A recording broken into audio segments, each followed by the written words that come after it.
my biggest thing with antidepressants is that, I feel that doctors aren't getting down to the true issue of what's causing depression. Like we said earlier, estrogen dominance can cause a female to feel depressed. Low testosterone can cause a male or female to, be depressed.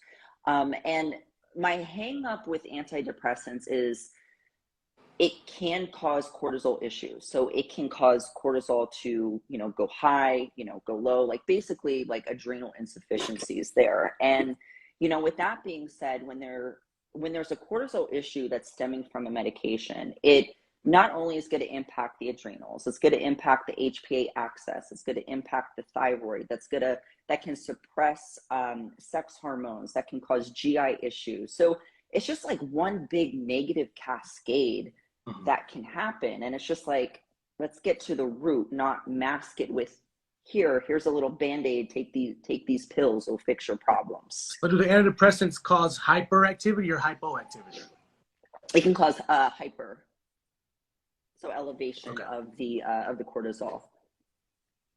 Yeah, so you're looking at high cortisol, high DHEA, and then it just follows the terrible pathways. And one thing that was very interesting that I totally forgot about, I was watching your live last week. I was actually working out, and I was watching your stories, and you were talking about the pathways that progesterone and cortisol use. And I totally forgot about that. And it makes sense because I've seen so many low progesterone, high cortisol, or I've seen down-regulated cortisol, right? Which means that it's being down-regulated, but you still can't get that progesterone raised until that it all plays in a role. So you can see, for those listening, that, let's say you had low testosterone, depressed, and then instead of fixing it and optimizing the hormone, now you're adding a pill to feel better for 2 or 3 weeks before you experience so many other symptoms 4 or 5 weeks down the road, 5 months down the road. And then next thing you know, you're adding another pill on top of it, another pill on top of it. And yeah, I'm very many lives, but I do think it's being thrown out there too much, and then of course, we're not going to go down the whole rabbit hole of the opioid crisis we have, but I mean, that's just something that's just thrown out. And I know myself, not to get off tangent too much, but I had broken my leg in 2007. I was given some hydrocodone, and I felt myself being dependent on it. If I didn't have it, I would shake. And I'm like, you know what? Like I told myself right then and there, I'll deal with the pain for a few days. So I shut it off. I threw the pills on the toilet and just kind of dealt with it from there, because I've seen where it can go. And at a young age, I knew that this isn't normal for me. I've always been very in tune with my body. Like, this isn't normal for me to kind of shake and kind of think I need this bottle, right? So anyways, not to go off too much tangent, but yeah, I mean, I agree 100%. I mean, instead of just fixing the testosterone and free testosterone, we're just adding more problems to it. Yeah, exactly. So another one asked, how would they get their cortisol down? Because it was high coming off birth control, and now they're having to go into a Dutch test. So whatever they were doing, I don't know what they were doing. I didn't get into that much detail with them, but whatever they were doing previously, it's not working. So now they got to do a Dutch test. So what are something that you would work on, or maybe give some tips? So in terms of cortisol being high, I would first look at, lifestyle, what's going on in their life, because I find there's, nowadays it's so easy to be, stressed out. There's a lot of things going on in the world and people's jobs, and just, it could just be wreak havoc on us in terms of our central nervous system and our stress response. So I would probably start there with lifestyle first. And if there's issues that you can address there first, start there. Take some time, like, for yourself. Take some time to just breathe. Like, so many people just, they just take for granted the power of breathing. It's like, if you would just breathe, like, it will help. And not only that, their breathing technique, their breathing in themselves can keep them in a sympathetic state, constantly breathing fast. And it keeps you. So that's why I try to preach, breathing slow to get your body back into that parasympathetic state too. Absolutely. And when you're breathing, like, take a deep breath. Like, don't just like not shallow, like, move the diaphragm. Breathe through the nose, raise the chest. Yeah. Yeah, absolutely. And that within itself can help, like, so much. But Mhm. also with coming off of birth control, we want to support the systems. We always want to start with adrenal function, because that obviously controls cortisol. It lines up with, thyroid, and with getting your adrenals back on track, supporting them with things like the adrenal cocktail, Mhm. ashwagandha, rhodiola rosea, L-theanine, Yeah. lifestyle. Like, I can't stress lifestyle, but looking at the lifestyle factors, that within itself is going to start unlocking the recovery process, because it's then going to help with, bringing down the cortisol, that Mhm. then is going to help with, thyroid function, and then sex hormones. And again, it's one big, Yeah. big, like, domino effect. Like, I repeat myself, but it's like it Yeah. all goes together. Yeah. And I feel that way too. A lot of times I feel like I'm talking to one individual and it's just I'm talking about the same systems, but it's all connected. Like you said, It the is. biggest domino effect. Which one is going to have the biggest impact? And a lot of the times it's cortisol. So someone asked me that too. What's the most underrated hormone? And I said, well, in men and women, I think it's probably cortisol. Because these days we're so stimulated. 100%. We constantly look at our phone. We're constantly have blue light exposure. We sit down a lot. Yeah. A lot of people were, with the whole lockdown 2 years ago. Some parts of the city and some parts of the states and world are still locked down. I'm in Texas, so Yeah. we never really followed the rules. We're a bunch of rebels here, but Yeah. it's a whole life that we're stimulated. We have pre-workouts, we have coffee in the same day. We want to work out Yeah. for an hour and a half.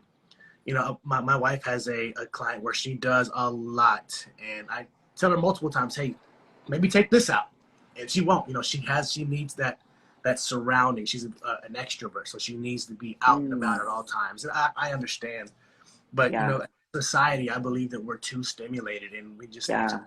back, a lot. E- Exactly. Especially the whole caffeine consumption. Yeah. Like, waking up in the morning and going straight for coffee, you're stimulating yourself. That's causing, blood glucose issues. That's causing cortisol issues. And it's just like, it all starts from there. Like, it's just kind of like a shitstorm, like, from there, that just Mhm. keeps on. And, think about, like, your average person, they wake up, grab their coffee, run out the door, then it's Yep. like more coffee, then more coffee, then more coffee. Oh, okay, maybe I'll eat now, but then more Yes. coffee. And it's Yeah. just like, whew, man, so much Mhm. stimulation going on. Like, your body is just stressed out.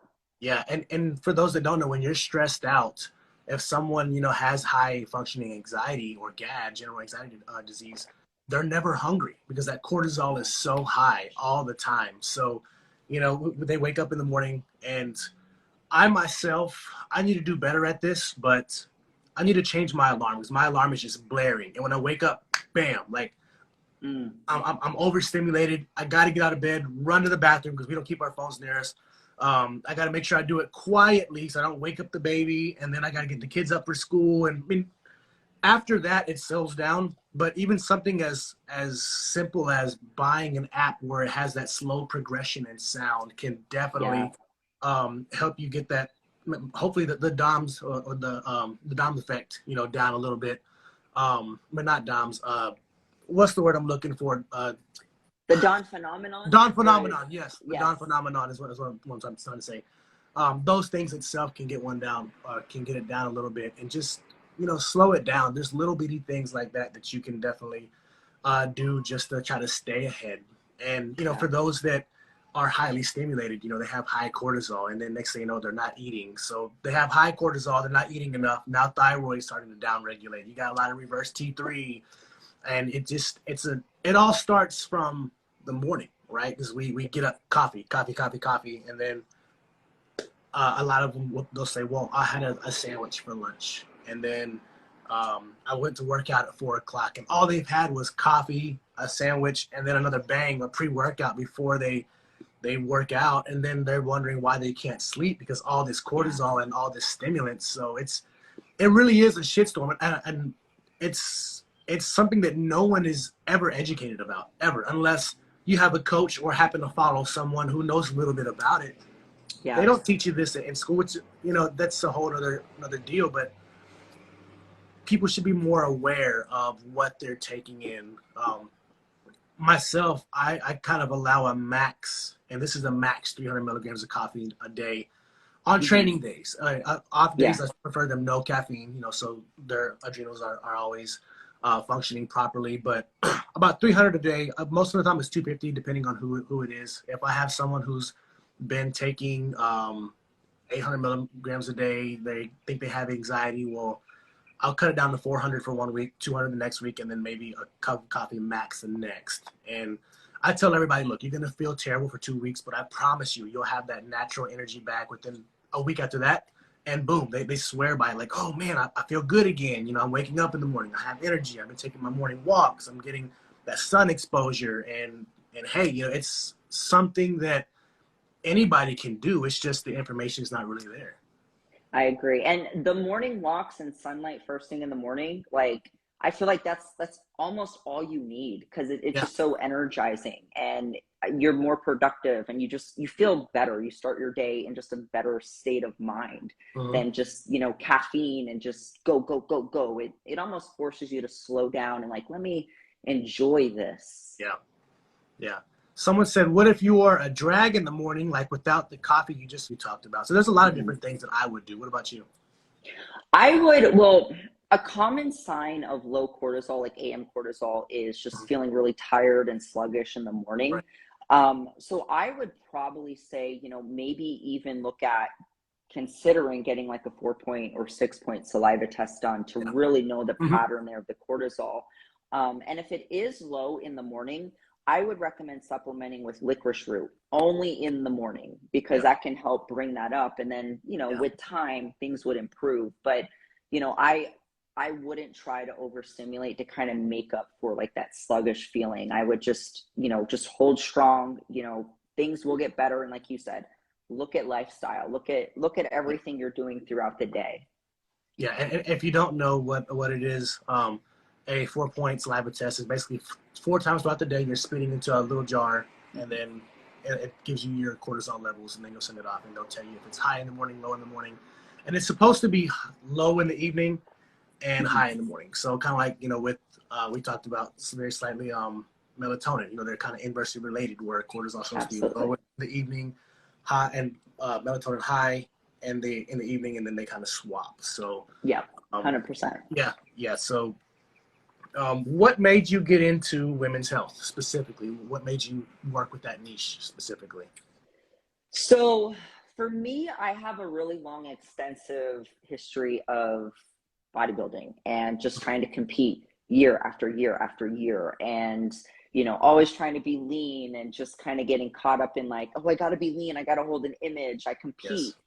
And it honestly bit me in the ass. And it got to a point where it's like, regardless of what I did, regardless of how hard I would diet, how Yeah. much hit cardio or training irritated, because I'm like, why is it like I can't get I was really doing the lean. exact same thing last year. Why can't I do it this year? Exactly. And then I'm seeing other females like out there like continuously competing and I'm like, why can I not do this? Or why am I not getting as lean as, so and so? Like I didn't get it. And then I finally got to a point where I started to feel really bad. Like I just kind of had a shift in myself and I didn't really recognize who I was anymore. I became very emotional and I'm not really an emotional driven person. Like I just kind of like poker face type of individual. But I became very emotional, very like, just erratic thinking. I had really dark moments where I couldn't even get out of bed some days because I was just really like just felt very depressed and I didn't know why.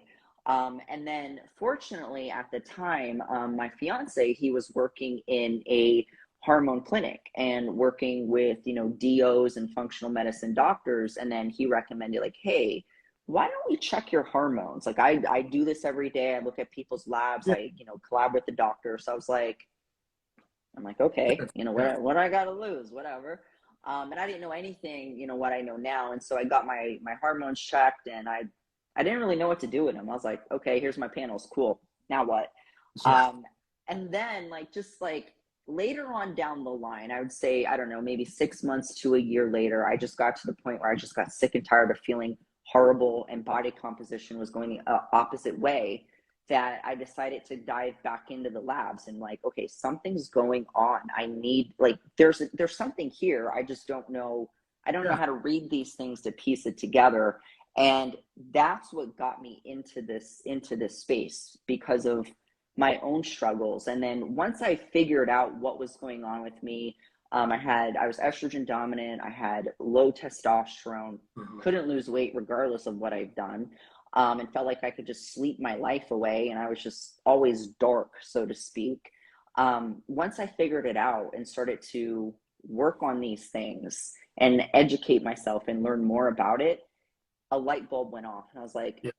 this is something women face all the time, but they don't know why. And I was Yeah. like, something needs to give. And so that's what got me into this, to be able to help educate women on this and, make them understand, like, look, don't sit here and abuse your body for years and years and years. And then, you get mad because your body isn't doing what it needs to do. Like, Yeah. your You're not body's supporting. not broken. Yeah. Yeah, like, you're not broken. You're just doing the opposite of what your body needs. So that's what got me here, to kind of rewire women's brains and learn to step away from the calorie deficit, eat some food, and that's when the magic happens, so to speak.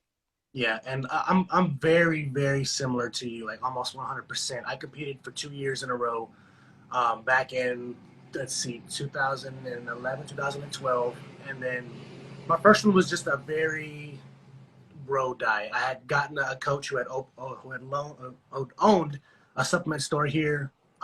He offered to do it for free. I'm like, hey, why not? I'm broke. Yeah. I'm just starting my family. Like, why not?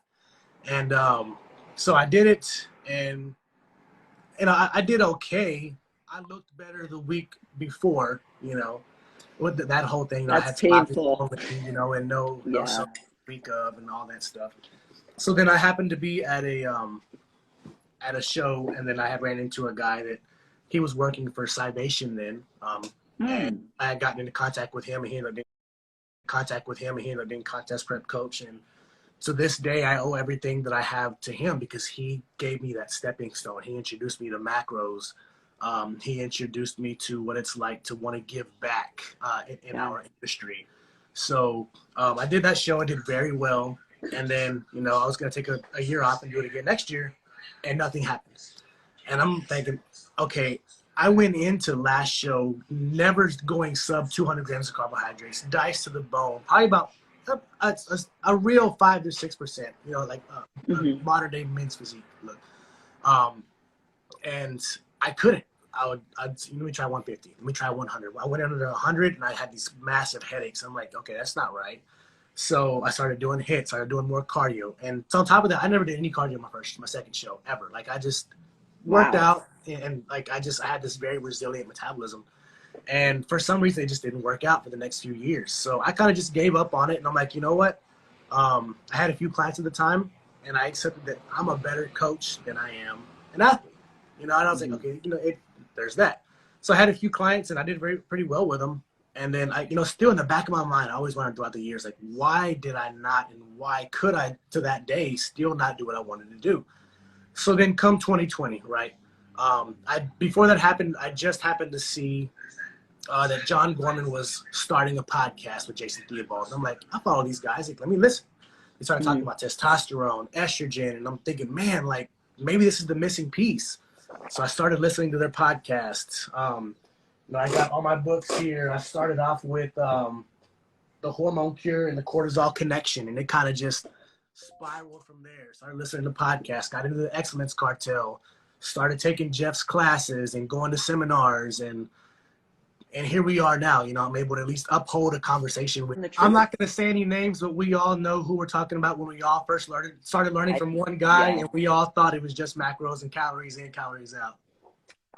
Yeah, we're on the same wavelength. I bet you I Yeah, already know who you're talking about. yeah. But yeah, it's something that a lot of men won't talk about, and I try to be very open about it for whoever asks me. I used to have binging issues post show. I remember one Same. time, my wife, she hates me when I say this, but She had gone to the store for a little bit, and before she got home, I took a shower, and I had just got done binging on some cocoa fruity pebbles. So she got home. She's like, "Hey, where are you at?" And she goes and looks in the shower. As soon as she opens the shower, I'm throwing up black, and she didn't know I had binged on cocoa pebbles. So she's Oh trying to my dial gosh. 911, thinking this is blood. I'm dying. Something is wrong, and I had to explain to her like I've been binging in secret. Um, this is how you found out, and it's something that's very, very taboo amongst competitors who to this day I'm still trying to figure out how can we get that out. And I believe that Mm-hmm. a therapist may help on one aspect, but Mm-hmm. how can I come into play and try to optimize their hormones post show and try Yeah. to keep blood glucose levels as basal as possible, hopefully 69 and maybe 85, and see Mm-hmm. if we can kind of cut that off. Have you had any experience and